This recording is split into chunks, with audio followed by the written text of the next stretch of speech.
Hi, I'm Alex Keller, and this is Unremembered Skies and Snows. As she watched the city skyline shrink through the thick, worn glass, Erin reflected on the life that she had built herself in Los Angeles. Almost a decade ago, on a whim, she willed her rickety gray Chevy Lumina across the country to this purported artistic mecca. She wanted the world to hear her voice, and her wish was quickly granted when a member of an internationally known band happened upon a particularly moving open mic performance of hers. Within a week, she received an invitation to open for the band on their upcoming global tour. She had dreamed of this opportunity since she was a little girl, and she capitalized on it, amassing a sizable following of her own in the process. Before Erin knew it, she was flying around the world on her own tours, delighting fans with her hypnotic voice and incisive lyricism.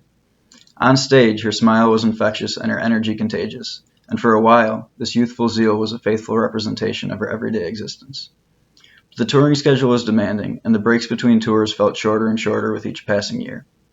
The genuine friendships that she had worked so hard to build became difficult to maintain. Fiery romances that seemed to hold so much promise were repeatedly and predictably extinguished by distance, and her already fractured family relationships were eventually severed completely.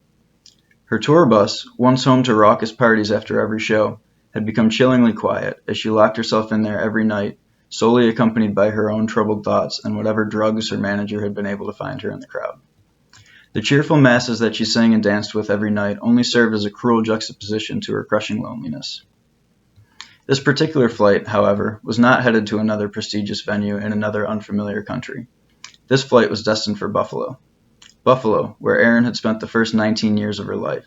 Buffalo, where her passion for music had been ignited. Buffalo, where her previously loving and supportive parents had begged her not to pursue her lifelong dream. Buffalo, where she was about to see them for the first time since this contentious departure. After her last tour, Erin had reached a breaking point. She had no interest in pursuing another relationship that would undoubtedly end in heartbreak, and she ignored the concerned inquiries of the few friends that she hadn't yet managed to drive away. She rarely left her Tuscan mansion, which now felt depressingly large in the absence of company, and the drugs now seemed even easier to come by. She spent months in solitude as her mental and physical health deteriorated in tandem, until the night that Abby, the one friend who hadn't already given up on her, decided to stop by. She had just planned to wish her friend a happy birthday, but upon seeing Erin's hollow, glazed eyes and frighteningly frail body, Abby knew she had to do more.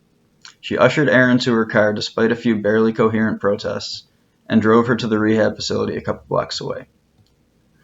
Erin felt rejuvenated upon her discharge, but she knew that if she remained where she was, there would be a constant danger of reversion to her old habits. So, for the first time in years, she started to type a text to her mother. She stared at the screen for what felt like hours before finally settling a trembling finger on the send button. I'm coming back to Buffalo. As the fiery deserts and skyscraping mountains of the West gave way to seemingly endless plains, doubts began to pile up in Erin's head. Her parents had been waiting for years to say, I told you so, and they would surely be eager to scold her for her struggles with addiction that they had repeatedly cautioned against. But there was no turning back now, as they were likely already waiting for her in the small airport that used to seem so familiar. She felt the plane start to descend, and stared out the window at the thick, dense clouds that were climbing above them, with pretty white flakes dancing beneath. Winter weather had been a constant presence in her childhood, but this scene outside felt completely foreign to her, as if she had only ever witnessed snowfall on a screen in Christmas movies. Erin walked slowly through the terminal, gradually regaining her bearings as she searched for the exit. She spotted the security checkpoint, and her mind began to race. What do I even say? What will they say to me? Why did I decide to come here? She scanned the scattered crowd for a minute or so before her eyes finally found them. They look old, she thought to herself with a pang of guilt. As she walked closer, tears welled up in her eyes. But her parents were smiling. We missed you so much, Erin, but we're so proud of you, her dad said, breaking the silence. His sincerity caught Erin off guard. I'm so sorry, honey. We should have trusted you, added her mom, continuing to smile through tears of her own. With that, Erin tucked herself into her mother's arms. Suddenly, in this warm, familiar embrace, a wave of childhood memories clamored for space in Erin's mind. Suddenly, the unremembered skies and snows from her past felt intimately familiar. They felt like home.